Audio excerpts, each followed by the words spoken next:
আসসালামু আলাইকুম দর্শকবৃন্দ, আজ আপনাদের আরেকটি প্রশ্নের উত্তর দেব। এই আমার হাতে দেখতে পাচ্ছেন, এটা মিস্টার নুডলসের পাতা নুডলস। তো অনেকেই বলে ভাই মিস্টার নুডলসের এই পাতা নুডলসগুলো তো 10 টাকা পিস, 10 পিস 100 টাকা। আর আমার হাতে যেটি দেখতে পাচ্ছেন এটাও মিস্টার নুডলসের ম্যাজিক মশালা, এটা 8 পিসের নুডলস। এটা কেন 160 টাকা? তাহলে ভাই এটা তো পার পিস 20 টাকা পড়ছে, আর এটা পার পিস 10 টাকা করে পড়ছে।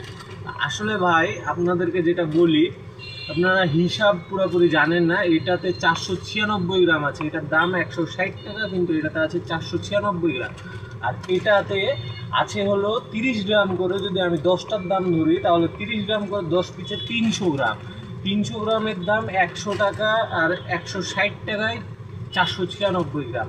তাহলে অবশ্যই আপনারা হিসাব করে দেখবেন এই 8 পিসের এইটাতেই আপনাদের লাভবান হচ্ছে।